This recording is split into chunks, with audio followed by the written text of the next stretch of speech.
Bonjour et bienvenue sur Projet Libre, le podcast de linuxaffaires.org qui parle de logiciels libres, d'open data et de commun numérique. Je suis Walid Nou et aujourd'hui avec moi, j'ai Alexandre Brianceau qui est le CEO de Rudder. Rudder, c'est un outil français de gestion, d'automatisation des infrastructures et de conformité. Vous allez voir, on va parler tous les deux de ce qu'est Rudder, de sa genèse, de par où ça passe, de son modèle économique. Ça va être vraiment intéressant. Alexandre, écoute, je suis vraiment ravi de t'avoir sur le podcast. Ça fait longtemps qu'on essaye d'enregistrer. Donc voilà, nous y sommes, nous y voilà. Donc bienvenue à toi. Merci Walid et puis, bonjour et merci de m'accueillir. C'est vrai que ça fait quelque temps qu'on en discute et enfin ça se projette, donc c'est cool, je suis content et sans mégaphone, contrairement à d'habitude, sur iOS XP. Voilà, c'est ça, c'est ça. Bah écoute, nous on a l'habitude, on s'est croisés déjà pas mal de fois dans les salons, mais je te laisse te présenter pour les auditrices et les auditeurs du podcast qui te connaîtraient pas encore. Moi, je suis Alexandre Brianceau, je bosse pour, Rudder. J'en suis devenu le CEO, président donc mais j'ai pas commencé comme ça. J'ai commencé en tant qu'employé, il y a un peu plus de 8 ans maintenant. Gestion de projet, direction de projet et puis voilà, j'ai grimpé un peu les échelons, petit à petit. On en reparlera après dans la genèse et la continuité du produit. J'ai toujours bossé dans le libre. J'ai fait des études universitaires, d'abord, sur de l'infra, une licence et puis après, sur de la sécu pour, mon master et toujours autour du logiciel libre. Et j'ai rejoint Bull à l'époque, dans mes premières années et j'ai fait beaucoup de logiciels libres et je faisais de la sécurité, en particulier du PC Apera, donc de la reprise d'activité. C'était le début du cloud et tout ça à l'époque, c'était dans les années 2010 et j'ai beaucoup bossé sur des technos Red Hat. Donc voilà, j'ai fait beaucoup de ça. Après, je suis parti vivre en Polynésie française où je travaillais pour l'infra du gouvernement polynésien.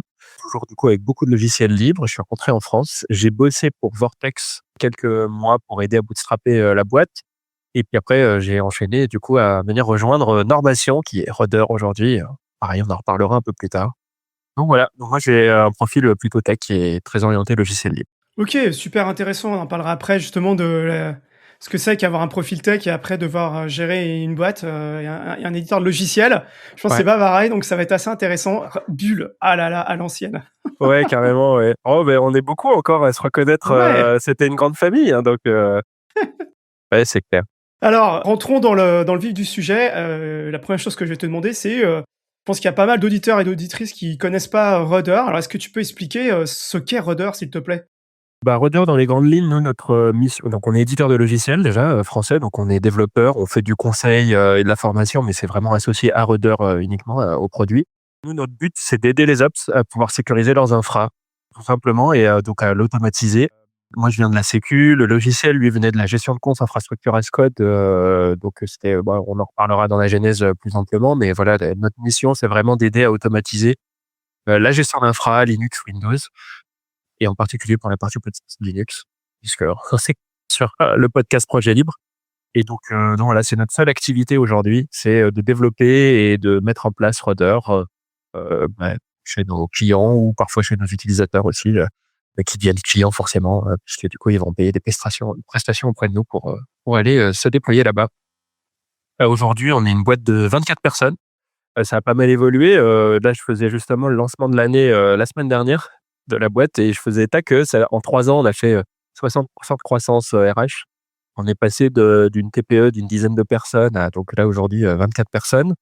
Ça change un peu tout, sur, la boîte, sa structuration, ce qui vient, et donc voilà, c'est intéressant. Puis la boîte a 15 ans, genre on a fêté les 15 ans de la boîte, l'année dernière. Pendant 12-13 ans, c'est resté assez stable, et là, on est en pleine croissance, donc c'est cool, c'est chouette et en même temps, c'est des nouveaux challenges.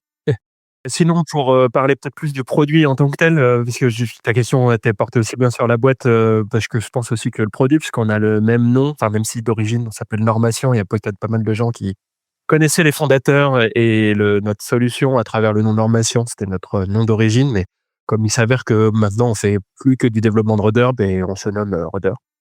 Alors donc Rudder, tu l'as présenté très bien, hein, c'est un outil d'automatisation, une plateforme, moi j'appelle ça même plutôt, d'automatisation de la cyber à destination des ops. Donc on s'appuie, concrètement, sur de l'infrascode pour aider les ops à pouvoir fiabiliser, durcir, mettre à jour. Donc on fait du patch management, de la mise en conformité par rapport à des normes de sécurité et donc de l'infrascode, ça ressemble à c'est un peu tout le monde connaît peut-être, Chef, Substack, sauf qu'on a une solution du coup, française, européenne.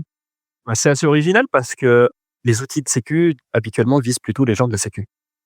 Et nous, on vient plutôt du milieu des ops et l'objectif, c'était d'apporter de la sécu aux ops avec un outil qui est conçu pour la prod, ce qui est pas forcément, très courant et ce qui en rajoute une petite difficulté supplémentaire parce que c'est un marché un peu particulier et on n'est pas tellement dans de la hype quand on parle de durcir, mettre à jour, se mettre en conformité sur une politique de sécurité. C'est pas hyper sexy, mais pour autant, c'est le quotidien de beaucoup de gens, aujourd'hui.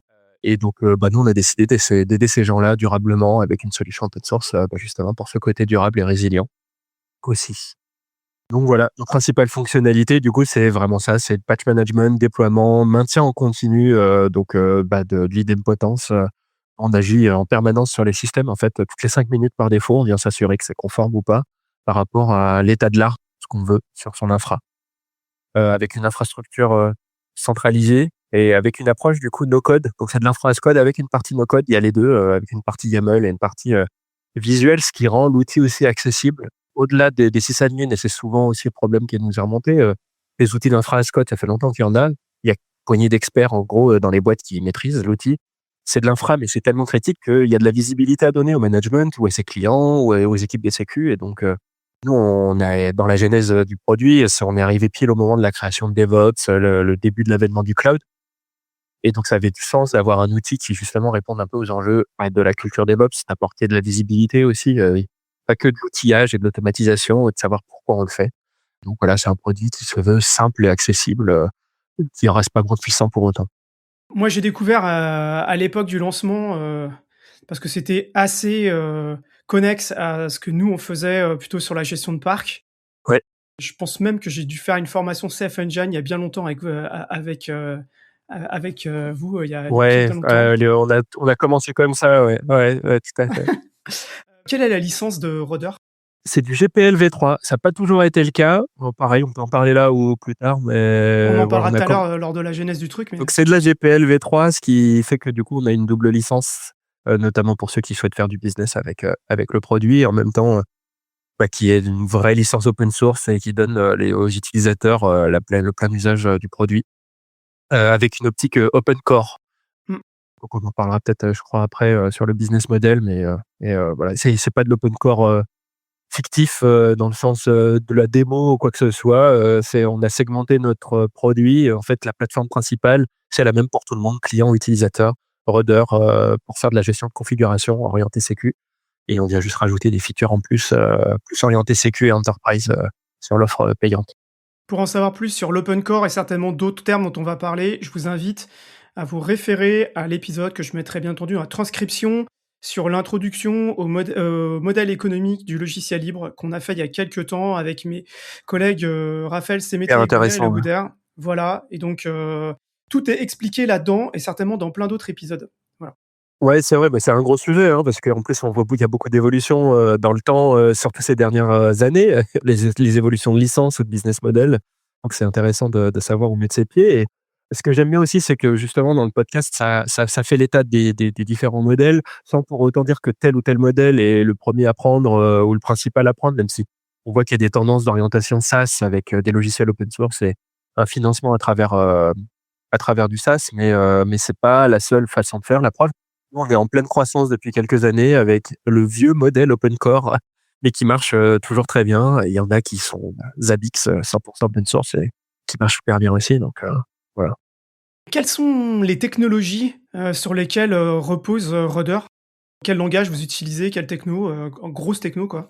En termes de langage, on a fait le choix, des langages fonctionnels parce que, déjà, c'est des langages qui sont plus à même de fonctionner avec des petites équipes et on n'a pas vocation à être, un gros éditeur et puis ça permet de faire du refactoring plus facilement. Enfin, il y a pas mal de choses intéressantes avec du langage fonctionnel. Ça va, sur du Rust, sur du Scala, sur du Helm, sur la partie, plus, graphique et ouais, c'est cool et en plus, ça permet d'avoir des gens qui sont hyper intéressants dans ces communautés. On a vraiment pas de mal à recruter quand tu discutes avec, d'autres devs qui sont sur des technos plus mainstream ou comme PHP ou d'autres, Python et cetera. C'est pas toujours évident. Il y a un peu à boire et à manger. Là, c'est des communautés qui sont plus resserrées, donc finalement qui sont, hyper pertinentes pour nous, aussi bien pour apprendre que pour recruter, ou même pour garder des gens aussi, parce qu'il y a pas tant de 36 000 boîtes qui font du Scala en France, hein, donc par exemple. Voilà, c'est cool et puis après, sinon on a plein de librairies et puis de logiciels, qu'on utilise aussi, bah, qui sont inclus, dans le produit. Peut-être celui qui est, le plus connu, on va dire, va être Fusion Inventory. Je pense que d'ailleurs tu as un lien un peu, privilégié avec, ce projet. J'ai un certain historique, un certain historique avec ce projet, effectivement. Et voilà, donc nous, on est hyper contents et voilà, et ça marche, bah, du coup, c'est des enfin, voilà, le principe du libre, hein. Du coup, on utilise et on contribue, soit c'est par du code, soit ça va être financièrement dans certains cas, au même titre d'ailleurs que si on sort des technologies qui sont les communautés open source aussi, comme l'April ou Frama, enfin, toute l'équipe de Framasoft, d'autres, voilà, c'est des choses, importantes. Il y a plein de façons de contribuer au libre. Ça vaut toujours le coup de le rappeler à chaque épisode Mmh. et il y a pas que le financier, il y a pas que le code, il y a plein d'autres choses. Ne serait-ce que de parler des logiciels libres autour de soi, c'est très chouette. J'essaie de me rappeler, mais je pense que vous êtes la première boîte, dont j'ai entendu, parler, à l'époque qui faisait du Scala. En tout cas dans mon Ouais, entourage, dans ouais, proche, ouais. professionnel, quoi. Ouais, ouais. Bah, voilà et Rust, c'est pareil, maintenant, c'est quand même un langage assez connu, et qui marche mieux, enfin, plus connu que Scala, mais qui reste encore, c'est pas confidentiel, mais qui reste quand même plus restreint que par rapport à Go ou d'autres. Mais voilà, nous, on y a un intérêt en plus parce qu'on fait beaucoup de systèmes, on fait beaucoup de dev system, donc on a besoin d'avoir, un langage qui soit, capable d'être adapté par rapport à l'orientation système et qui soit plus moderne que le C, quoi. Ou que le Perl. Ou que le Perl, ouais, non. Moi, j'en parle même plus. Ouais, la question suivante, toujours pour faire le panorama de Rudder, c'est, pour les gens qui connaissent pas Rudder, est-ce que vous avez des concurrents? Et si oui, est-ce que tu peux en citer quelques-uns pour qu'on le resitue un peu par rapport à son écosystème, quoi? Carrément. Alors là, ça vaut le coup peut-être que je réintroduise un petit peu le fait d'avoir, la partie open core, donc open source et libre à disposition. Donc on l'appelle Rudder Core et qui fait de la gestion de configuration orientée sécurité.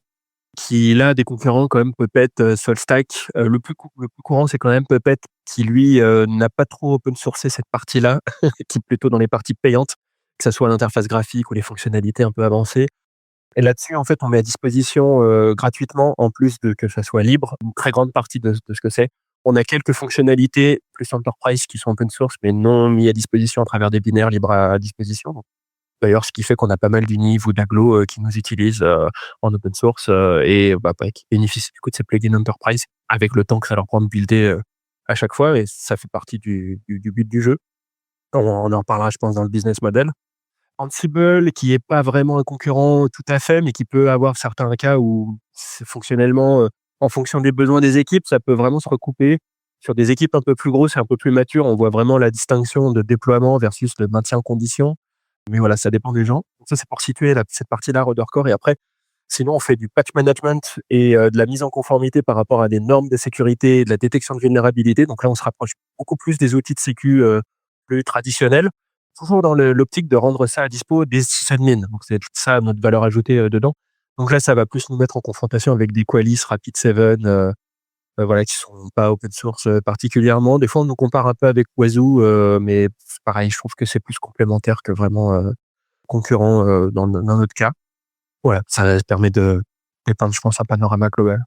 Et pour finir sur cette partie de présentation, est-ce qu'il y a des régions où Rudder est plus populaire que d'autres? Où il suscite plus d'engouement, où il y a peut-être plus de communautés? Ouais, bah, naturellement en France déjà parce qu'on est français, donc forcément, les salons, en France, on croise et on a du réseau plutôt en France. Maintenant Rudder, on a fait le choix, de le développer en anglais, sans possibilité de traduction d'ailleurs. Enfin, c'était plutôt, un peu pas un choix par défaut à ce moment-là, mais voilà. Claddoc, tout est en anglais, le nom est en anglais aussi dans le but de pas le rendre enfin de pas faire un projet, open source franco-français et ce qui fait qu'en fait, c'est pas spécialement attaché à la France en termes de développement, même en termes de chiffre d'affaires d'ailleurs pour nous. Mais en France, pas mal et en Europe, en général, ça marche plutôt bien, notamment, comme je le disais, la plupart de nos outils, que je te citais, ce sont plutôt des outils américains ou israéliens, et donc, dans les dynamiques de résilience actuelles, de volonté de rapatrier de la monnaie, donc il y a le fait d'avoir, des solutions open source, ça, c'est une première chose et d'ailleurs, il y a Latinium, on travaille, hyper activement là-dessus. C'est pas la seule et on a beaucoup de boîtes open source françaises, qui marchent hyper bien, pour ces raisons-là. Et donc en Europe, il y a quand même un regain, mais on le retrouve aussi du coup dans les autres pays, même anglo-saxons, mais qui seraient dans une volonté justement de un peu se séparer des Américains. Donc je pense notamment au Canada, l'Australie, qui commence à bien marcher pour nous aussi, ce qui fait qu'aujourd'hui, le soleil ne se couche jamais sur Rudder quelque part, mais ce qui est, plutôt récent pour nous, parce qu'on n'a jamais trop cherché à le développer particulièrement. Ouais, ouais, ça veut dire qu'après il faut faire du support, 24/24 avec, des gens peut-être dans des time zones différents et tout, enfin c'est autre chose quoi, voilà.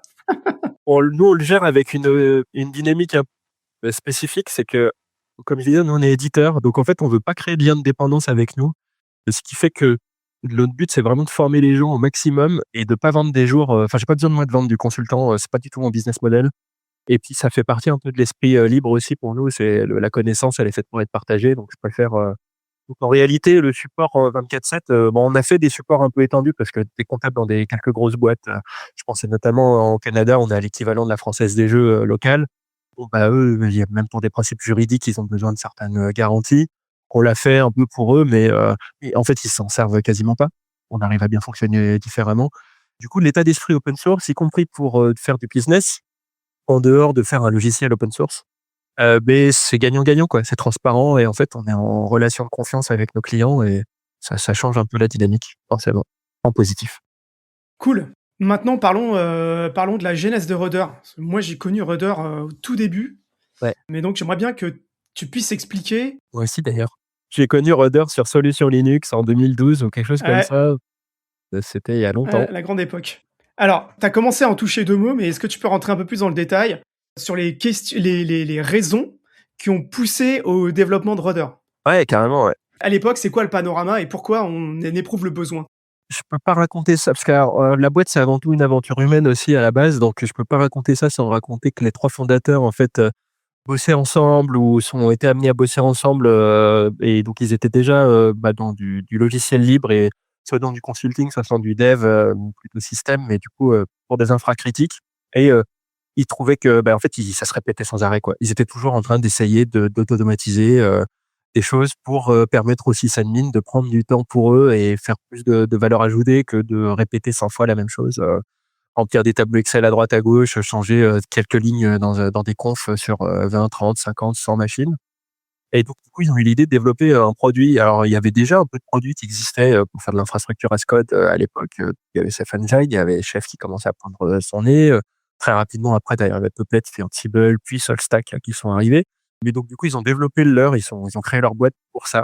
Avec du coup comme panorama, le début de l'avènement du cloud comme je disais, donc on commençait à rentrer justement dans le pet versus cattle, donc l'objectif de pouvoir dire: «Je gère plus machine par machine, mais plutôt par, groupe de machines» et c'était le début de DevOps aussi et c'est là où on se rendait compte nous que les outils d'infrastructure as code qu'on devait déployer ou qu'on essayait d'administrer ou de déployer pour les clients, mais du coup, ils avaient quelques manquements, en termes d'ergonomie, de façon d'usage et donc on a développé le nôtre, pour cette raison-là et donc voilà, c'est l'objectif de Rudder dès le démarrage, c'était d'aider les ops à pouvoir gagner du temps et à simplifier, leur gestion d'infrastructure en le rendant l'infrastructure du SCODE, l'infra as code accessible, quoi et gagner en visibilité.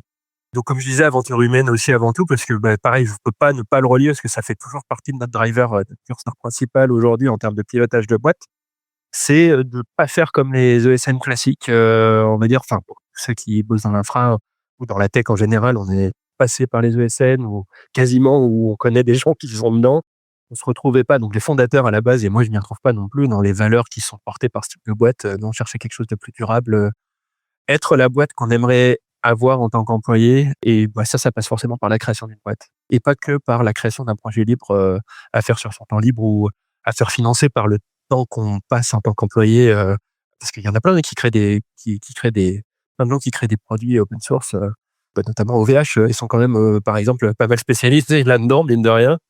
C'est cool, mais en même temps, il y avait cette dimension de créer une sorte de communauté, d'entreprise, bienveillante. Qui sont les personnes qui sont à l'origine, Ouais, alors il y a Jonathan Clark, François Armand, Nicolas Charles, voilà, c'est les 3 noms, je pense, qui vont vous parler, si vous connaissez la boîte depuis longtemps et qui sont toujours dans la boîte aujourd'hui. Voilà, maintenant à des rôles, assez différents. François est devenu le CTO, bon, il était déjà pas mal là-dedans, mais donc est resté, c'est le seul qui est vraiment resté, dans une direction, vraiment affichée, dans la boîte. C'est lui et moi maintenant qui gérons la boîte ensemble, principalement. On va dire, en tout cas en quotidien, en direction quotidienne et puis, Nicolas qui s'occupe de toute la partie customer services, delivery, usage de Rudder, communauté, donc qui est hyper importante aussi et John qui s'occupe plutôt de la partie administrative et financière, qui est aussi le backbone, sans ça, on peut rien faire dans la boîte. Ils sont toujours là et voilà, c'est juste que maintenant je suis devenu le patron, mais quelque part, je bosse toujours pour eux, parce qu'ils restent actionnaires, majoritaires de la boîte. Bonjour à eux, on se croise toujours sur les salons, alors bonjour à. Ouais, c'était hyper content de savoir qu'on allait parler ensemble, aussi.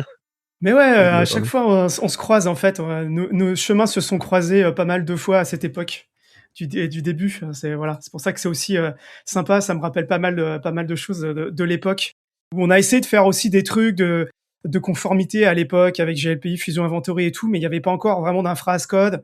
On n'avait jamais réussi à ça, puis de toute façon, enfin, on était beaucoup plus sur la partie, post-utilisateur que serveur à l'époque. ah ouais, complètement, mais ça a du sens. En fait, c'est des besoins un peu différents et c'est bien que tu le dis, c'est pas évident, en fait. Je sais qu'il y a plein de gens qui pensent que, bah, c'est facile à faire.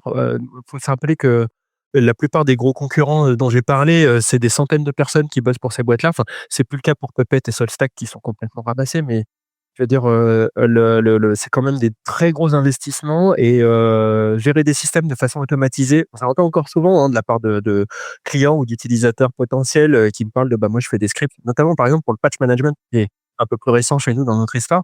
Bah, moi, j'ai des scripts pour faire les déploiements de mise à jour. Beh, ouais, bien sûr, ça peut marcher, mais en fait, c'est beaucoup plus compliqué que ça si jamais on veut passer at scale, sur des centaines ou des milliers de machines avec, enfin, c'est voilà.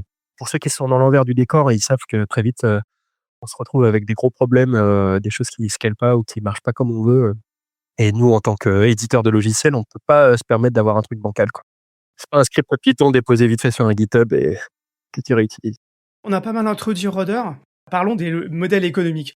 À l'époque d'ailleurs, quand le projet il est créé, c'est donc un projet, une société, donc un éditeur. À la base, c'est quoi le modèle de départ? Comment vous gagnez de l'argent à l'époque? Le point de départ, avant que le produit existe, parce qu'il a fallu un petit peu de temps de développement avant qu'il existe, c'était du consulting. C'est ce qui a permis de bootstrapper la boîte. D'ailleurs, je peux évacuer le point aussi assez rapidement. On est autofinancé depuis le début et ça, c'est toujours le cas aujourd'hui. On en parlera plus longuement après ça, ouais. Du coup, ça explique pourquoi le conseil et le consulting, c'est que c'est une façon, bah, de pouvoir, commencer à financer le temps qu'on a en intercontrat, on va dire, entre guillemets, pour développer le logiciel.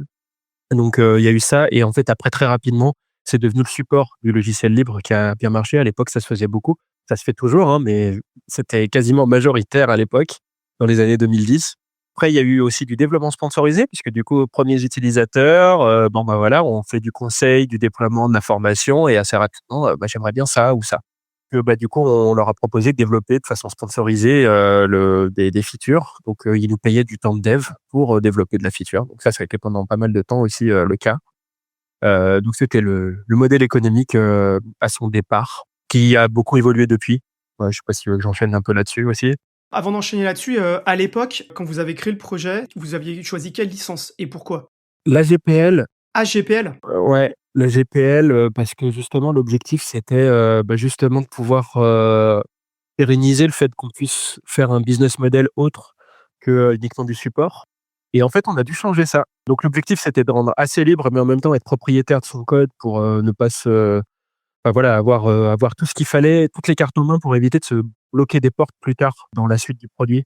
On savait pas trop, enfin, ils ne savaient pas trop à l'époque où est-ce qu'on allait. Enfin, moi, je sais pas non plus dans 10 ans ce que ça donnera, mais en tout cas, ils ont fait des choix qui étaient pertinents parce que finalement, aujourd'hui, on reste, possesseur de notre code, même s'il est libre et on en fait bien ce qu'on veut, qui, comme l'autofinancement, est très intéressant quand, bah, nous, on a une dimension, de boîte, et de pérennité de boîte qui est hyper importante pour nous et donc la GPL nous permettait de pouvoir nous prémunir. Alors, faut voir aussi, parmi nos premiers utilisateurs, on a beaucoup d'infogérants. Donc quand on parle d'administrer les systèmes de façon automatique et en particulier dans la sécurité, beaucoup d'infogérants.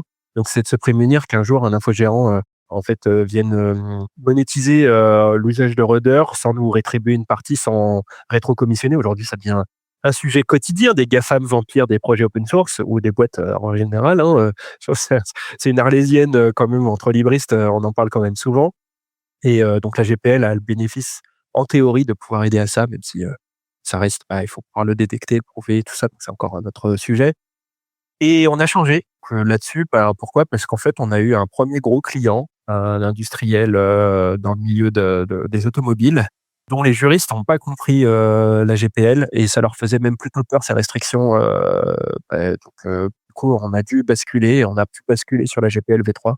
Ça s'est passé, assez vite, dans les premières années de la boîte. Ça n'a pas été trop un sujet, puisque finalement ça a octroyé plus de droits aux utilisateurs donc ça a été bien accueilli, Là où à l'inverse, passer d'une licence, plus ouverte, à une GPL, ça peut poser des problèmes. Là, c'était moins le cas. Tu l'as pas précisé, mais donc ça veut dire que toute personne extérieure qui contribue à Rudder signe un CLA, un accord Exactement, de OK, exactement. Ouais, de tout à fait, ouais. En tout cas, pour ceux qui veulent, l'utiliser et développer ou contribuer d'une façon ou d'une autre ou modifier le code, effectivement, ouais. Et ce qui bah, pareil, c'est à qui veut bien jouer le jeu. Donc on a, régulièrement quand même des gens qui nous signent quand je dirais mensuellement, on a des nouveaux utilisateurs, qui se font connaître, par ce biais-là. Même si, bah, c'est des gens avec qui on n'arrive pas à échanger. Enfin, on en reparlera plus tard quand on parlera de la communauté, mais c'est compliqué d'échanger avec la communauté pour nous. OK, juste CLA, Contributor License Agreement, pour en savoir plus, allez voir l'épisode, sur les modèles de gouvernance avec, Sébastien Dino. Il parle de tout ça, donc tout expliqué, très bien, voilà. Et oui, oui, tout à fait. Donc, mais, je pense qu'il y a beaucoup de gens qui le font, mais sans enfin et qui ne signent jamais de CLA, bah, c'est pas grave en soi, de toute façon, enfin, ça reste, de la volonté propre, de chacun et il y a des grandes lignes et de toute façon, c'est fait pour être enfreint, d'une façon ou d'une autre, le tout, c'est d'avoir les moyens de pouvoir s'en défendre si un jour ça vient, bah, en défaveur de notre côté, quoi.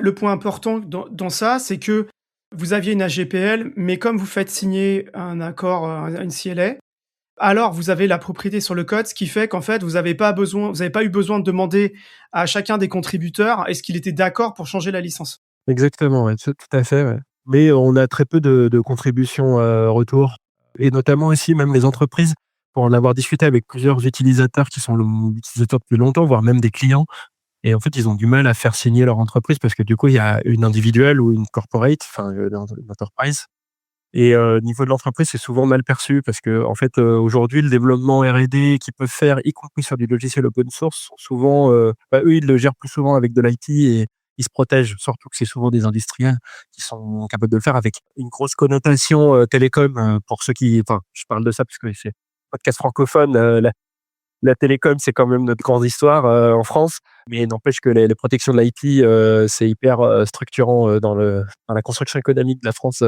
autour de ces sujets télécoms et donc ça reste aujourd'hui un frein majeur pour faire signer les entreprises, CLA. OK. Donc ouais, donc là, vous passez de AGPL, AGPL à AGPL. GPL. Ouais. Par la suite, on a basculé, enfin, on est resté sur du GPL-v3, mais on a commencé à développer aussi des solutions, enfin des parties qui sont, privatrices et c'est venu plus tard dans la boîte.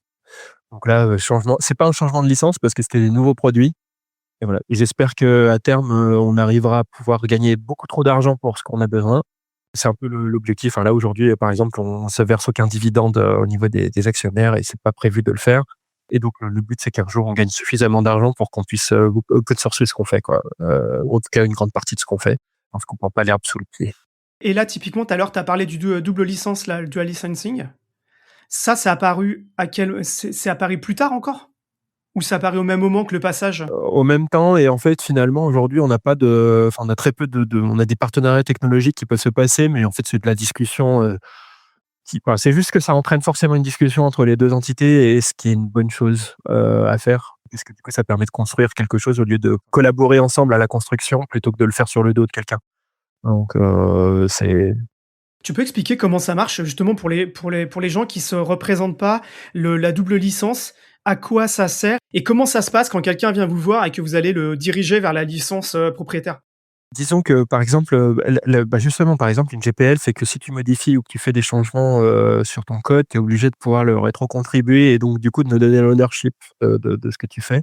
Ce qui est pas forcément le souhait de toutes les entreprises et notamment si jamais tu veux intégrer Rudder en marque blanche, par exemple, si tu es infogérant, tu veux l'intégrer, faire des développements customisés pour ton propre besoin et avoir un avantage concurrentiel sur tes concurrents infogérants, bah, pourquoi pas? C'est même une bonne idée plutôt que de réinventer la roue. Mais pour autant, tu pas envie non plus de rétrocéder ça à l'éditeur qui est derrière. Bah, même s'ils nous aiment bien, même pour des gens qu'on connaît depuis longtemps, c'est pas tellement ce qu'ils ont envie de faire. Donc du coup, on en discute ensemble et on voit, ce qu'on peut faire et en fait, on peut leur attribuer une licence, bah, du coup qui est, c'est le même code, c'est la même chose, sauf qu'ils sont pas obligés de contribuer et on a fait notre arrangement entre nous, qui peut être financier ou autre, hein, c'est pas forcément financier, le rapport entre les 2. Là, quand tu fais ce genre de choses, c'est juste un truc purement contractuel ou tu as besoin d'avocats ou de Bah, du coup, au contrat, je te conseille, toujours les avocats en règle générale. Moi, j'en ai une palanquée en fonction de quel sujet c'est. Mais ouais, c'est ici, bah, il faut c'est contractuel effectivement. Ce que je dis à chaque fois à propos des contrats, c'est que tant que tout va bien, tout va bien. C'est le problème, c'est quand ça va plus. Il faut le prévoir et l'anticiper. Si est-ce que ce qu'on est en train de faire en termes de développement de logiciels a un potentiel d'adaptation par nos utilisateurs ou nos clients, à quel point est-ce qu'on veut que ça contribue à une communauté? Et ça peut être le cas. Nous, c'était pas forcément le cas. On a fait le logiciel open source pour qu'il puisse être facilement lisible et modifiable par des gens, mais pas pour créer une communauté de créateurs et de développeurs.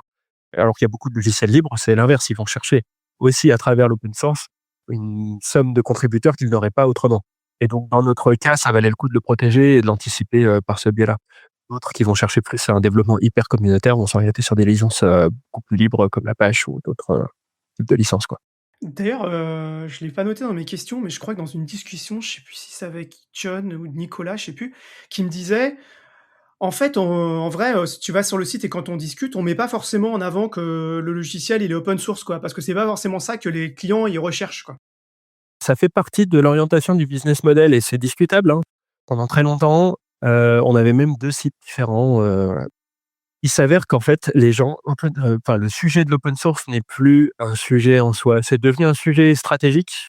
Quand tu recherches un site web, quand tu recherches un projet, soit tu sais que tu recherches un logiciel open source et donc en gros, tu vas chercher GitHub et ton type de logiciel et voilà.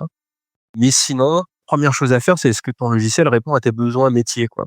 Et donc du coup, on répond à ça et donc c'est une réflexion sur le parcours utilisateur. Donc on le met plus vraiment en avant, même si, dans le menu, il y a marqué community et très rapidement, tu as une partie open source, tu as les liens vers les GitHub et tout ça.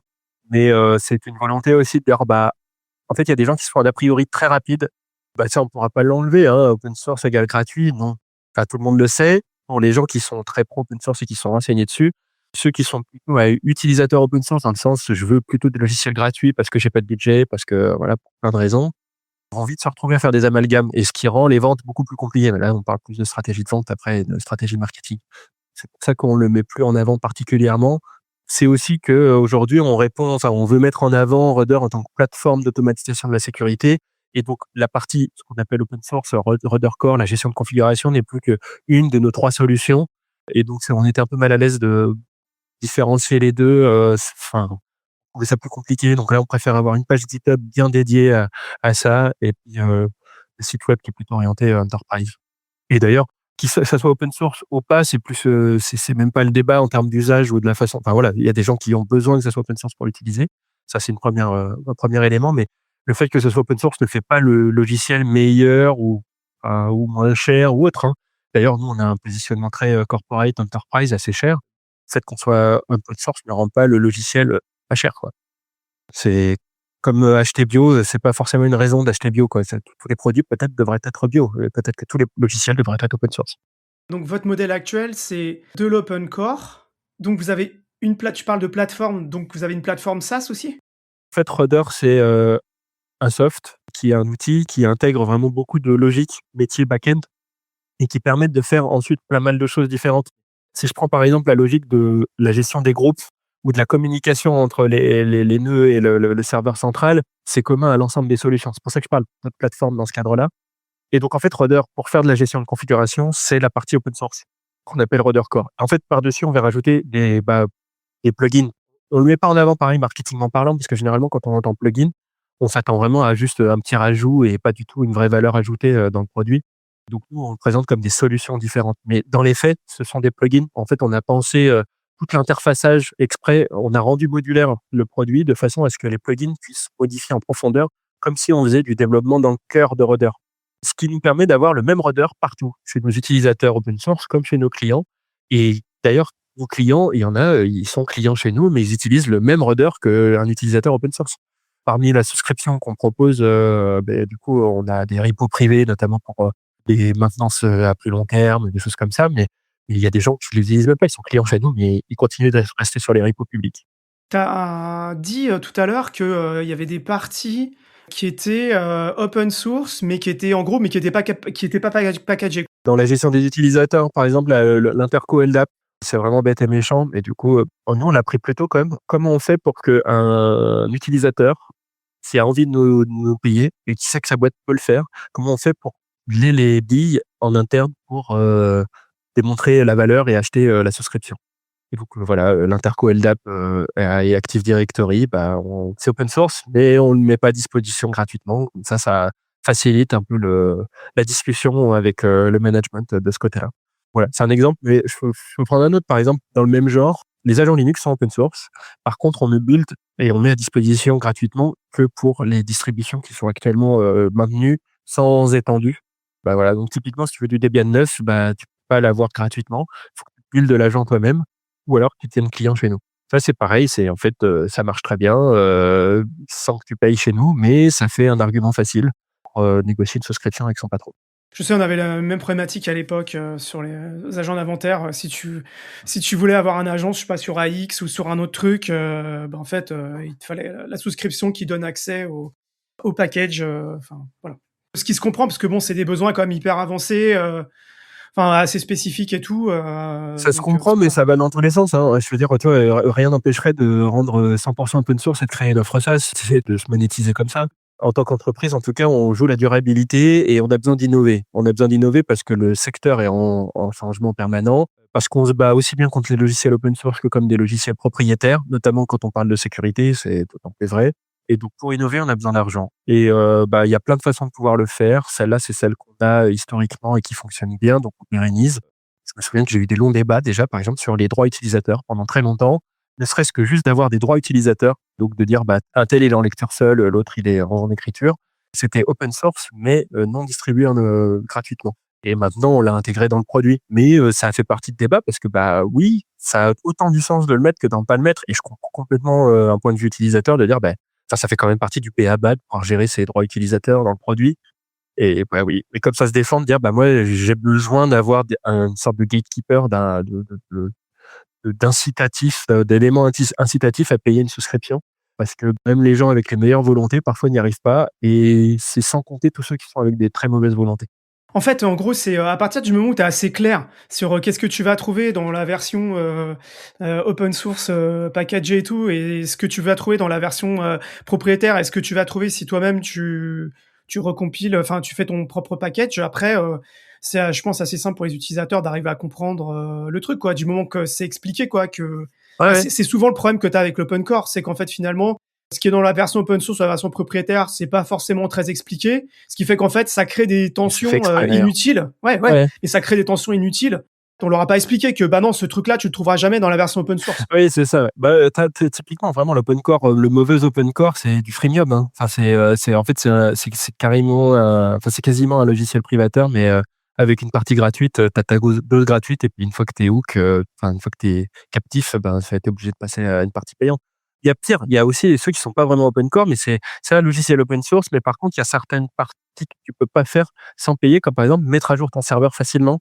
Ah, Par exemple, les on mises l'a à tous jour, connu ça. les migrations, Ouais, exactement. c'est le truc classique. Tu es obligé de tout désinstaller, de faire une migration complète pour aller basculer sur ton nouveau truc.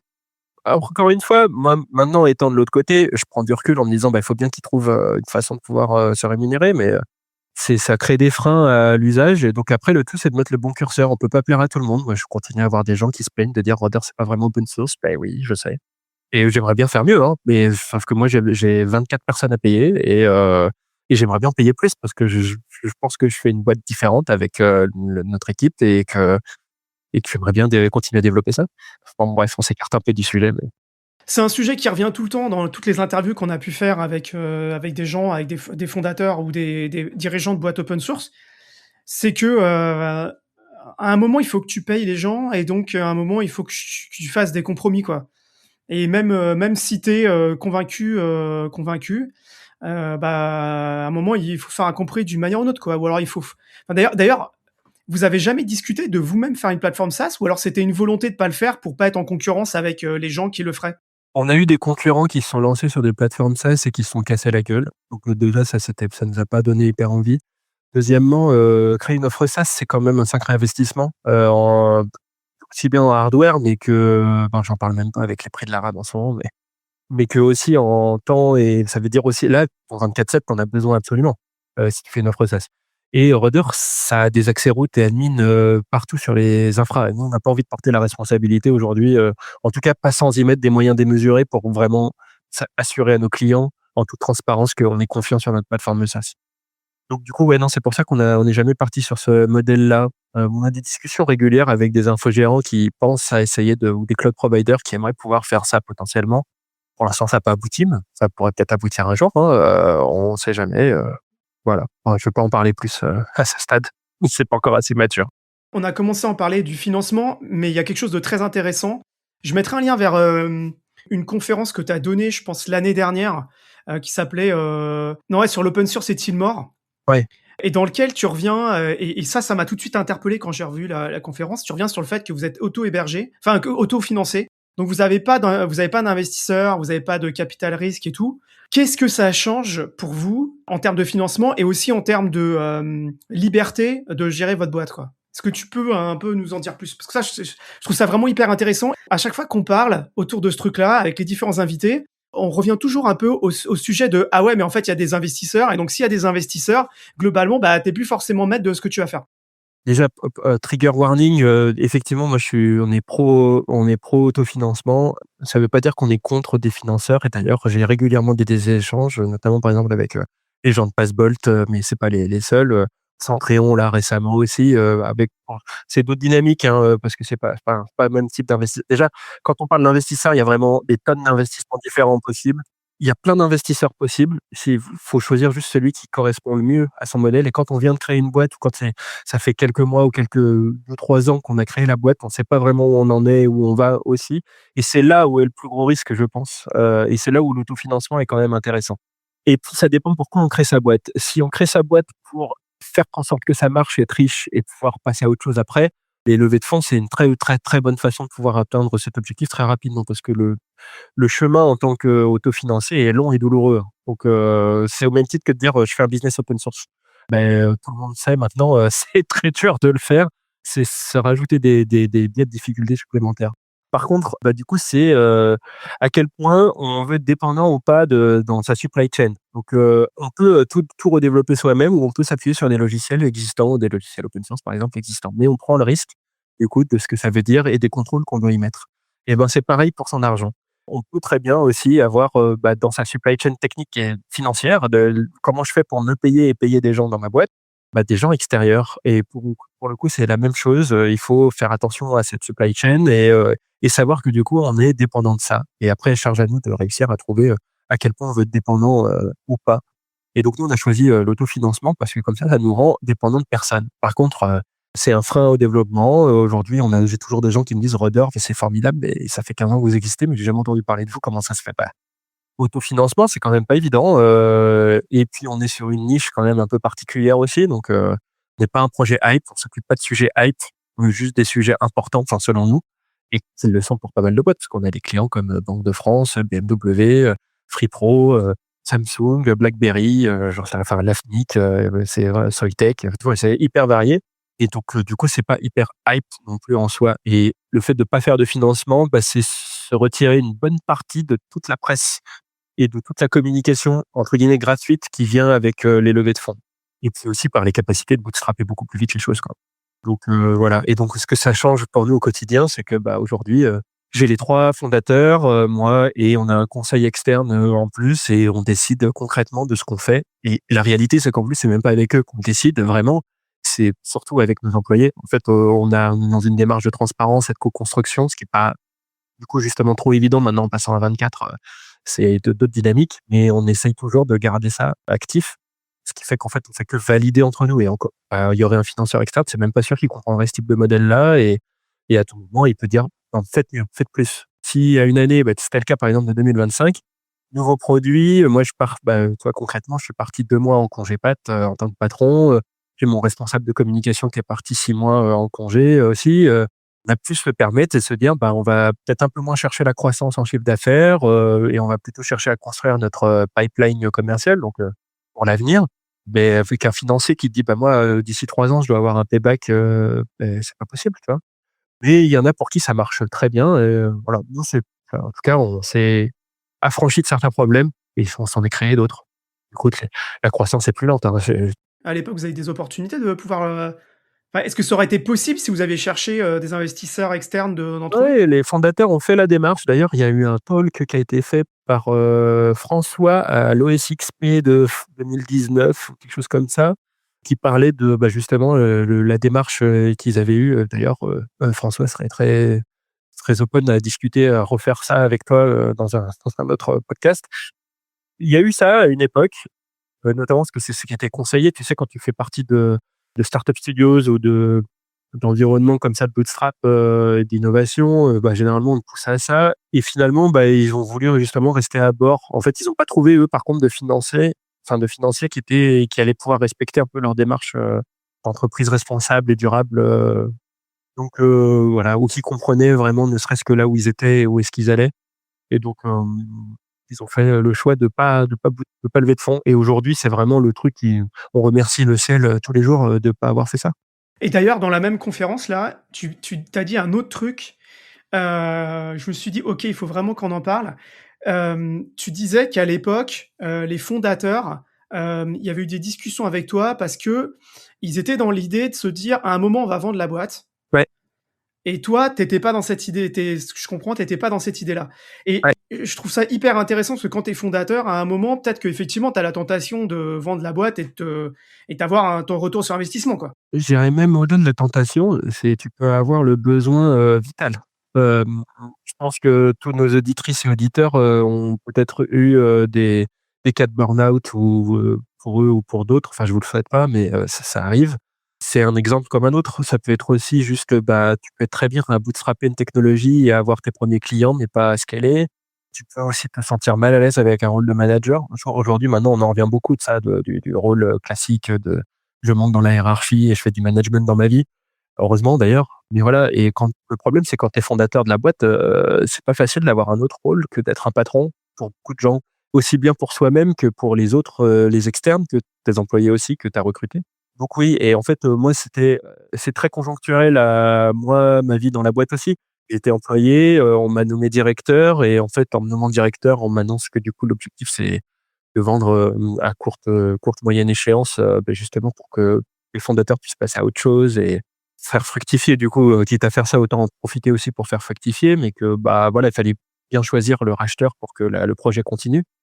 Moi, d'un autre côté, c'était, bah, je monte en direction et je voulais faire plus dans la boîte, pas pour la revendre, mais plutôt pour moi aussi mettre ma pierre à l'édifice et que je pensais à l'époque qu'il y aurait plein d'autres gens qui seraient, dans cette même dynamique et qu'on pouvait faire des belles choses. Mine de rien, ça faisait 10 ans que la boîte existait.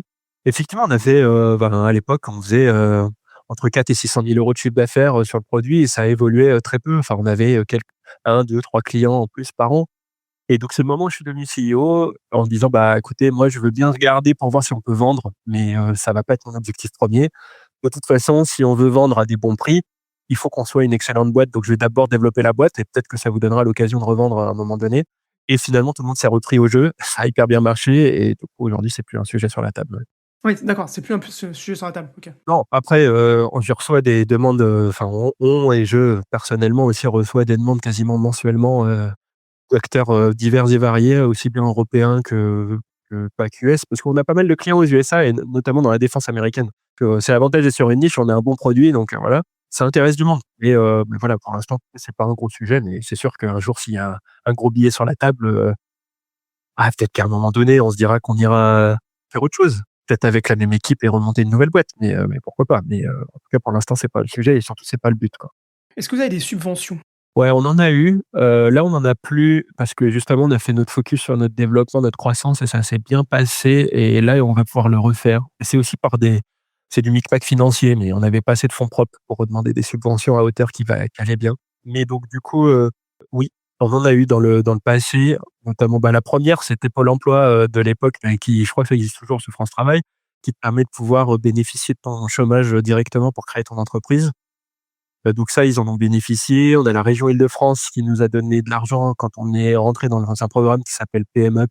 Pour chaque région un peu a ses propres, modules, qui permettent, différents ils appellent ça, je crois, des véhicules, mais du coup, différentes façons de pouvoir, se mettre dans des chemins qui permettent d'obtenir des financements, particuliers, que ça soit prêt ou des subventions. Donc là, pour le coup, je crois que c'était de la subvention. La BPI aussi nous avait donné un prêt, à taux hyper avantageux, donc ça, c'était cool.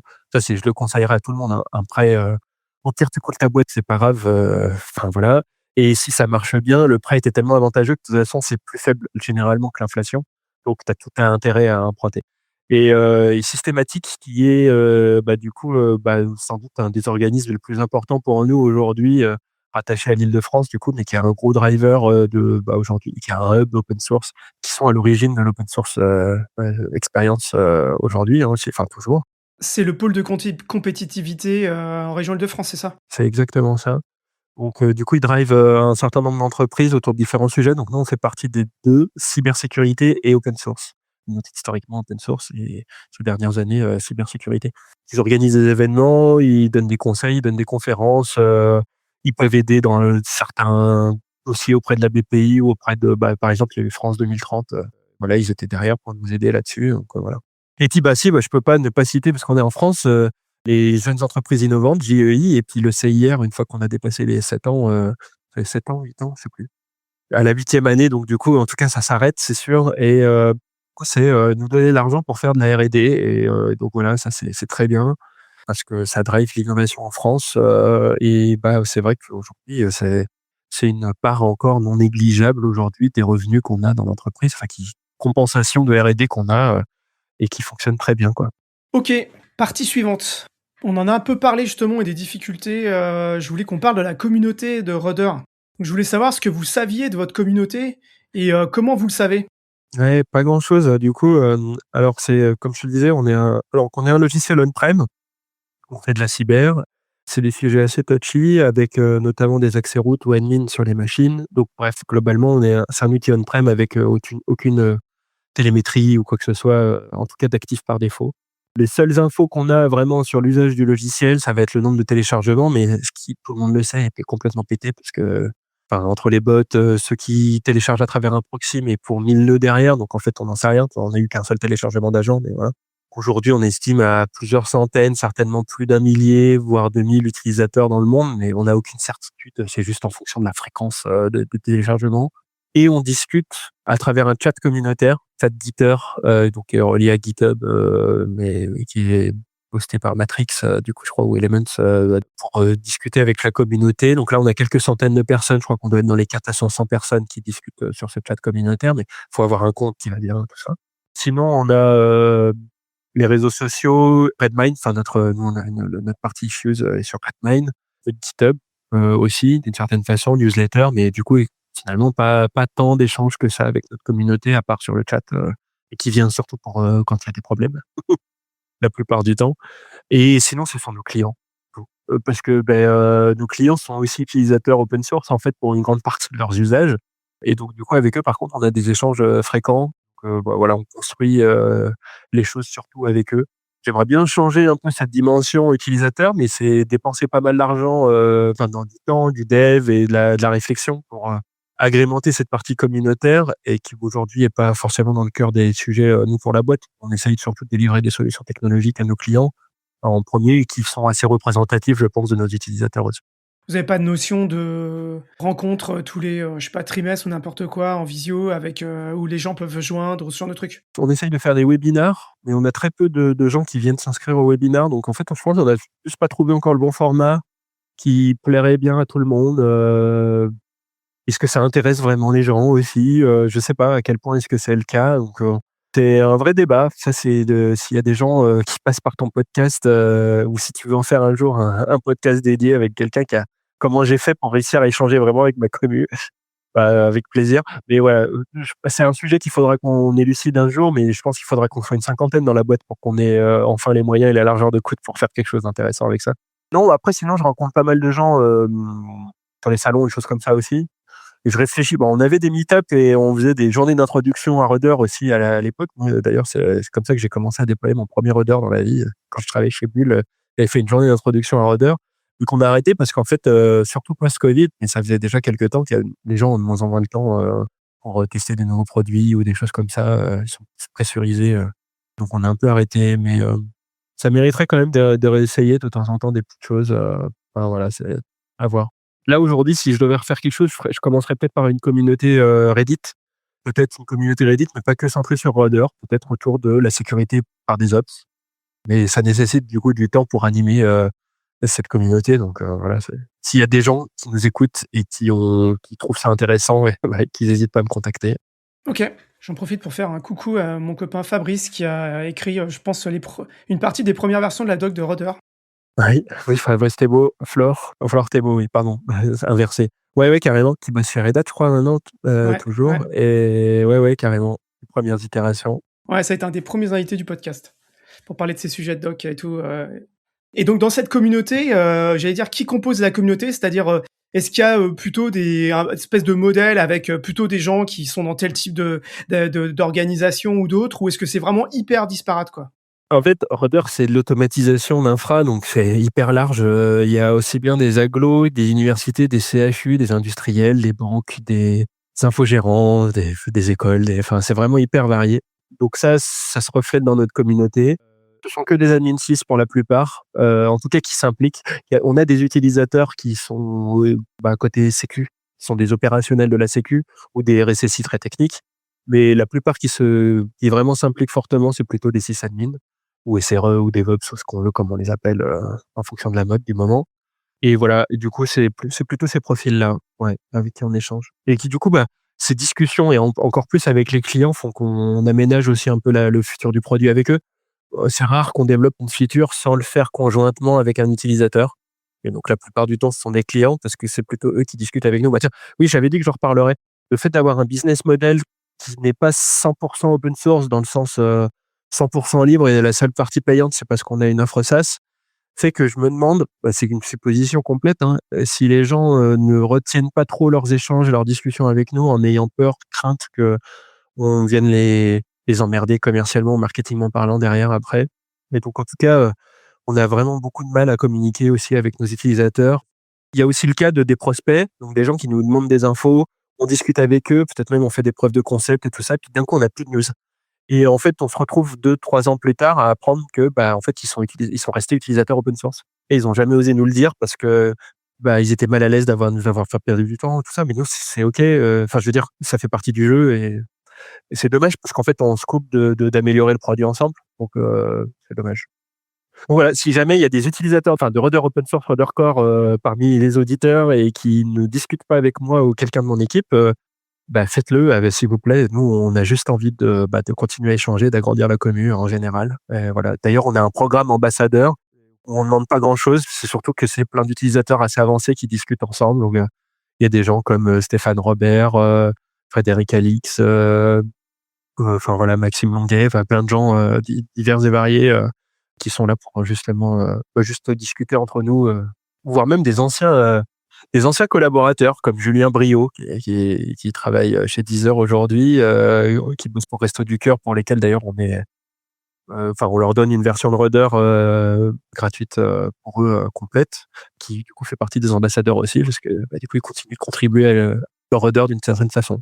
Et à faire des conférences, je mettrai pareil dans la transcription le lien vers la conférence qu'ils donnent, habituellement, Ouais, sur le cloud du cœur. ouais, qui est quand même assez fou comme truc. Et force à lui parce que le nombre de conférences qu'il fait, c'est une machine, ce bon Julien. Ouais, Et prends soin de toi, Julien, si tu nous écoutes. OK, tout ça c'est super intéressant, mais alors, le fait que ça fasse longtemps que Rudder ça existe, je peux pas ne pas, faire une partie sur les enseignements que vous avez tirés d'après toutes ces années, quoi. Ouais. Bah oui, parce qu'en fait, le truc, c'est que justement, en fait, quand tu as une boîte, que ça fait 3 ans, que tu essayes de trouver ton marché et tout, mais là, genre, vous êtes autofinancé, ça fait super longtemps que vous êtes là, vous en avez vu passer plein de choses, vous en avez retiré certainement plein de trucs, donc, et si tu avais quelques éléments à donner, qu'est-ce que tu retiens de toutes ces années? Il y en a plusieurs, pas sur les mêmes choses. Alors déjà, faire du business model open source, c'est compliqué. Qu'est-ce que je retiens de ces années-là? C'est que financer en faisant du logiciel open source, qu'importe le modèle que tu choisis, c'est pas évident. C'est un travail de passionné, avant tout, et aussi bien pour des fondateurs que des employés, que des contributeurs. Tout le monde le sait, je pense, et on fait ça parce on croit à ce modèle-là. Nous, on croit en particulier au principe du bien commun, donc on est très content de voir que le Etalab, Ladinum, tout ça, ça fonctionne bien, justement parce que, on en a besoin en fait, pour mon enfin, bon, ça c'est mon point de vue, mais tout logiciel qu'utilise l'État devrait être open source par principe.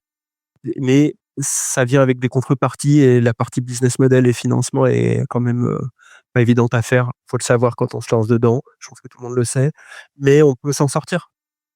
Et voilà, ça marche aussi bien. Il y a toujours des boîtes qui se créent autour de ça. Et donc voilà, c'est le point positif quand même. Et d'ailleurs, quand je dis est-ce que l'open source est mort, moi je pense juste que ça fait plus de bruit parce qu'il y a de plus en plus de gros projets qui se retrouvent à closer leurs sources, à modifier leur licence sans dire qu'ils se close source, mais ça revient un peu au même avec l'ABSL par exemple ou d'autres. Moi, encore une fois, je vais faire comme ce que tu as dit, mais référer au talk que j'avais fait sur le sujet. C'est dommage, oui, faut le savoir. Ça, c'est aussi un vrai sujet. Je pense qu'il y a un vrai enjeu de sensibilisation d'ailleurs, pour, les mois et années à venir, c'est de sensibiliser sur les licences. Même les gens les plus férus, sont pas forcément open et ce n'est pas qu'un sujet de gros libristes de parler de licence. En fait, c'est un vrai sujet business dans le sens, utiliser un projet sans connaître sa licence et les impacts, c'est prendre des gros risques. Donc, faut faire très attention à ça de toute façon et les gens connaissent pas assez bien. C'est un des objectifs du podcast aussi, c'est de parler de ça et récemment, on a eu l'occasion à plusieurs de donner des cours dans des écoles d'ingénieurs et en fait, les étudiants étaient hyper intéressés par ce côté licence parce qu'en fait, eux, ils comprenaient rien.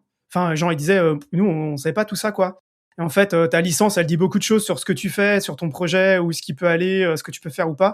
Donc c'est aussi un des attendu du podcast, c'est de pouvoir parler de ces sujets avec des gens qui maîtrisent la situation et qui sont capables d'expliquer ça, quoi. Ouais, carrément et puis, bah, faut pas hésiter à en parler autour de vous aussi, faire des lunchs, partagés avec d'autres boîtes, qui ont peut-être pas ces connaissances-là, le fait de vulgariser simplement, les choses. C'est pas que une affaire de choix technique, de gros geekos de: «Je choisis tel distrib ou tel distrib». Enfin, si je fais un parallèle, parce qu'il y a toujours la guéguerre de moi je suis sous Fedora, ah non moi je suis sous Debian, machin. Oui, OK, mais en fait profondément les licences c'est bien plus que ça et c'est en fait bien moins technique que ce qu'on pense. C'est pas évident à comprendre, mais on peut tracer des grandes lignes au moins pour s'en sortir et au moins y faire attention et alerter surtout son service juridique sur les risques qui sont associés pour l'entreprise parce que c'est souvent très mal géré par les services juridiques des boîtes. Bon bref, du coup, business model, voilà, c'est pas évident. C'est cool d'être sur fonds propres. On a déjà pas mal parlé, avant, donc je vais pas revenir dessus dans les enseignements. Et je dirais que, mais justement, en fait, c'est quand tu m'as dit: «Ça fait de nombreuses années» et du coup, quand tu dis: «Ça fait de nombreuses années», pour moi, ça fait écho à la réalité, c'est qu'aujourd'hui, on est en plein essor de développement et pendant pas mal d'années, ça s'est développé, mais pas à ce niveau-là. Donc il y a eu des éléments déclencheurs et parmi les éléments déclencheurs, le premier, désolé pour l'anglicisme, c'est le product market fit, c'est l'alignement avec le marketing, avec votre marché. Enfin, c'est souvent des techs, hein, qui créent des logiciels open source ou des boîtes, voilà, donc c'est évident. Pour autant, on part avec notre biais de tech. En fait, il y a d'ingénieurs, on va dire, entre guillemets. Je sens, voilà, c'est pas le fait d'avoir fait ingénieur ou pas, mais avec cette vision un peu technique de dire: «J'ai un problème et voici la solution». En fait, ça marche pas si vous savez pas la communiquer correctement et donc si vous ne savez pas la marketer correctement. Et c'est pas parce que vous avez rien à vendre, si jamais c'est un produit 100% open source et gratuit, qu'il faut pas le marketer et réfléchir cette communication-là associée, sinon vous allez pas avoir d'utilisateurs, bah, et c'est quand même, peut-être un peu dommage. Ceci étant dit, vous pouvez aussi juste, produire un code que vous allez rendre open source et peut-être qu'il y aura que 2 utilisateurs dans le monde, mais c'est pas grave. Au moins vous aurez partagé et c'est bien. Mais du coup, le product market fit, c'est le truc que je retiens comme un truc qui a peut-être manqué d'être aussi clair et parlant et du coup, pas que aux gens qui vont être les utilisateurs. Parce qu'en fait, souvent si en plus ça nécessite des ressources, notamment financières, mais c'est valable aussi en temps. Il faut donner les outils aux gens qui veulent vous utiliser pour être capable de convaincre autour d'eux. En faisant ça, c'est un travail de vulgarisation et ça va vous être utile aussi dans votre croissance parce que vous allez devoir recruter des gens qui sont pas dans votre domaine. Et surtout ça, c'est chercher la diversité. C'est hyper important. Ils vont vous apporter plein de choses, ces gens-là et à l'inverse aussi, vous allez pouvoir leur transmettre, bah, toutes vos contraintes et votre connaissance. Voilà, moi aujourd'hui, j'ai une équipe, j'ai vraiment plein de gens qui sont pas du tout tech ni open source et qui pourtant font du business et du marketing et du commerce, et qui s'en sortent très bien aujourd'hui et on n'a pas, dévoyé notre mantra d'origine et voilà, ils restent très respectueux justement de ça. Au contraire, maintenant, ils y voient même l'intérêt pourquoi on fait ces choses-là. Donc, voilà, faut pas avoir peur de ça. Il faut plutôt focus sur des gens qui sont curieux, qui ont envie d'apprendre et qui, du coup, vont être moteurs à vous écouter et à apprendre de vous. Voilà, c'est une chose que je retiendrai après toutes ces années. Moi, il y a un truc, mais parce que ça vient aussi de ma propre, expérience, avec, GLPI à l'époque, c'est que, le produit, il se construit sur le temps long et puis à un moment, effectivement, il peut décoller alors que pendant des années, il peut avoir une croissance lente et à un moment, effectivement, il peut décoller et c'est cool. Mais si ton produit s'est construit sur un temps long, il a potentiellement des bonnes bases. Ça veut pas dire qu'il a pas des techniques, mais il a potentiellement des bonnes bases et donc après, ben, le jour où ça décolle, c'est cool, mais déjà, il y a une bonne partie des choses qui sont construites, la vision du produit, elle est construite, enfin, il y a plein de choses et ça, je trouve ça vraiment hyper intéressant, quoi, de dire que c'est OK si tu fais un produit et que tu essayes de faire en sorte que dans 3 ans, il ait conquis le monde, mais c'est aussi OK si ton produit, il existe pendant de nombreuses années, qu'il ait une croissance, lente, qu'il ait des utilisateurs contents et tout, quoi. Tu vois? Tu une diversité des choses, quoi. Enfin, moi, je me retrouve beaucoup dans cette, je me trouve beaucoup dans ce temps long, du truc, voilà. On rencontre souvent des gens qui vont dire: «Bah, quand tu as un produit open source et je comprends pas, j'ai pas beaucoup plus d'utilisateurs, ça décolle pas». Souvent, regardez le produit market fit. Est-ce que vraiment ça peut parler à n'importe qui? Est-ce que vous arrivez à intéresser les gens? Est-ce que vous leur en parlez de la bonne façon? Je reprends un exemple. Moi, ça la gestion de configuration, on a shifté du coup sur une orientation cybersécurité. Pour autant, c'est le même produit derrière dans le fond. On a bien sûr fait évoluer un peu les interfaces et tout ça pour, être en adéquation, mais dans le fond, c'est le même principe. On gère des configurations en continu. C'est juste la façon dont on en a parlé qui a fait que ça a fait décoller, l'usage. Ça, c'est, bah, voilà, faut se poser, prendre du recul et peut-être même, faire intervenir d'autres gens que soi-même, sur le sujet pour que ça puisse marcher. Sans conquérir le monde non plus, c'est OK aussi de se dire, bah, c'est un produit qui est bancal, mais ça peut être OK aussi parce qu'en fait, si ça décolle bien, ça va vous augmenter largement le nombre de cas utilisateurs différents et ça va vous aider à y voir un peu plus clair. Au début, si on a très peu d'utilisateurs, on peut très vite avoir tendance à développer le produit pour répondre aux enjeux d'une ou 2 personnes et du coup, on va avoir que ces gens-là et en fait, on va dans une niche, on va, se mettre sur encore plus niche. On va avoir plein de retours utilisateurs différents. C'est même si le projet est bancal et que les gens restent pas utilisateurs dans le temps parce que peut-être c'est pas assez stable ou c'est voilà. Mais n'empêche que ça va vous donner plein de feedback, potentiels et intéressants pour développer le produit aussi. Bref, tout est bon à prendre finalement, quoi. C'est jamais trop tard, ni trop tôt pour faire quelque chose. Faut croire en ce que vous voulez faire. Tous ces systèmes, c'est pas magique, c'est en constante évolution, et cetera. Avec qui, toi, en tant que dirigeant, d'une boîte, avec qui t'en parles?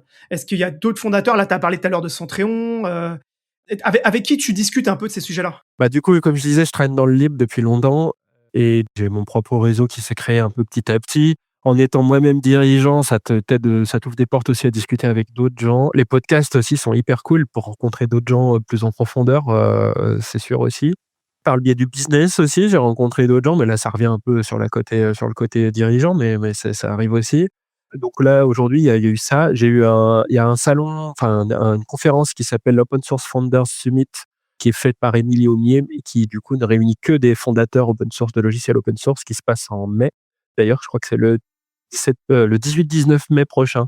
Si jamais je peux me permettre de faire la publicité, Elle est déjà passée sur le podcast, on en a déjà elle a déjà fait parlé la donc promo. Oh avec, bon, c'est bon. voilà, Oh c'est voilà, bah, ça, du il y a pas de coup, problème. c'est les gens de Passbolt, et Émilie Aumier justement qui ont créé ça et justement parce que les gens de pour le coup, bah, justement, notamment Rémi, et moi et Émilie, on est plutôt alignés sur la façon dont on voit, les boîtes et le projet open source et tout ça, donc du coup on s'est recoupés. Donc l'objectif c'était d'avoir un lieu justement pour lesquels, échanger en toute transparence, donc tout ce qui est là-bas reste là-bas. On parle sans complexe et sans tabou de tous les sujets liés au monde du libre et de gérer une boîte. Donc c'est aussi RH, c'est aussi des licences, c'est aussi du business, c'est aussi du marketing, c'est aussi du dev, c'est vraiment hyper varié et puis fascinant, le pôle de compétitivité systématique qui génère ces occasions comme l'OSXP par exemple. Donc il y a des salons associés, les membres du CNLL, de l'April, voilà qui font aussi aider des rencontres, intéressantes et voilà qui permettent de discuter.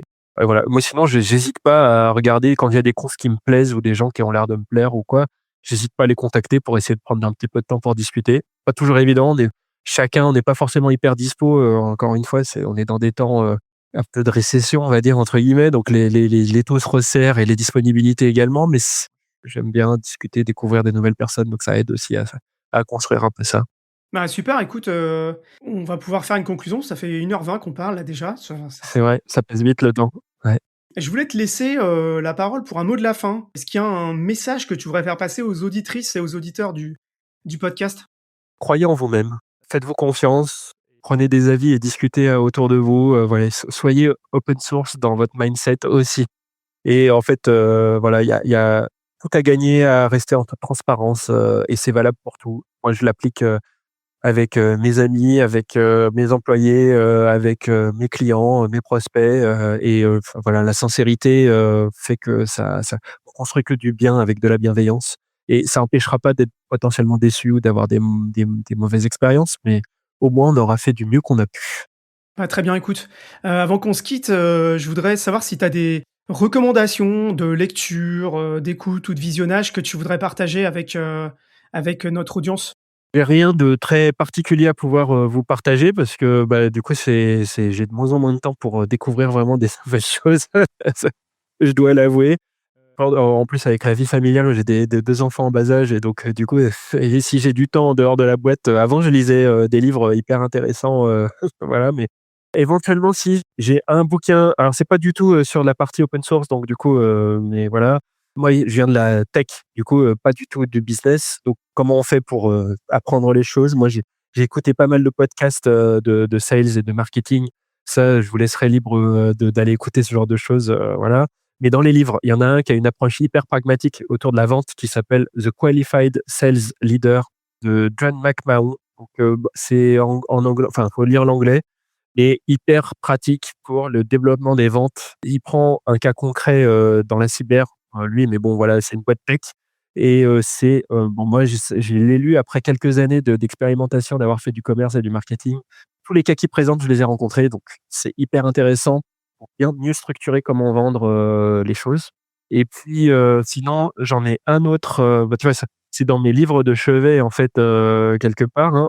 Hop, celui-ci qui est, donc du coup Scaling People, donc Tactics for Management and Company Building de Claire Hugh Johnson, pareil, donc là, c'est encore en anglais, mais qui est hyper, structurant pour, bah, comment on fait pour, en fait, j'aime pas y aller, à la one again, donc j'ai besoin de tout réfléchir en avance les choses, et donc du coup, ce bouquin aide pas mal, bah, justement là-dessus.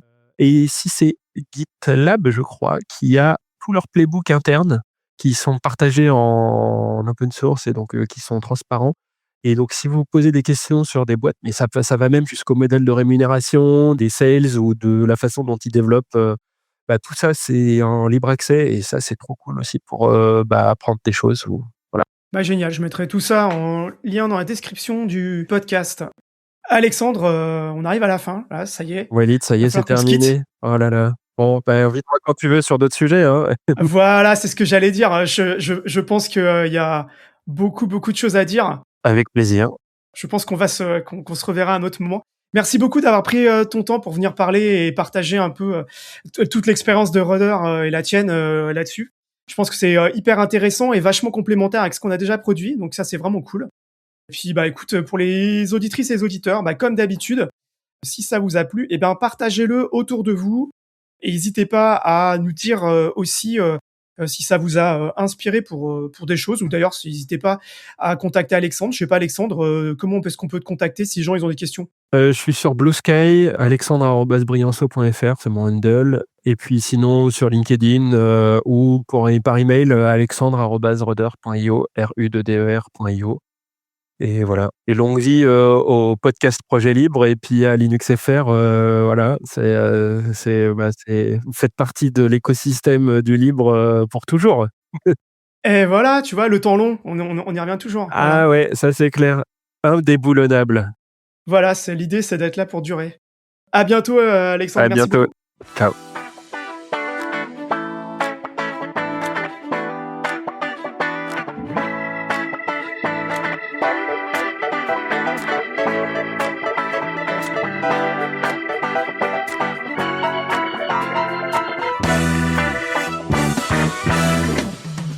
Vous avez écouté un épisode de Projet Libre, le podcast de linuxfr.org. La musique est composée par Clément Oudot, alias Captain, sous licence CC by SA, retrouvée sur kptn.org.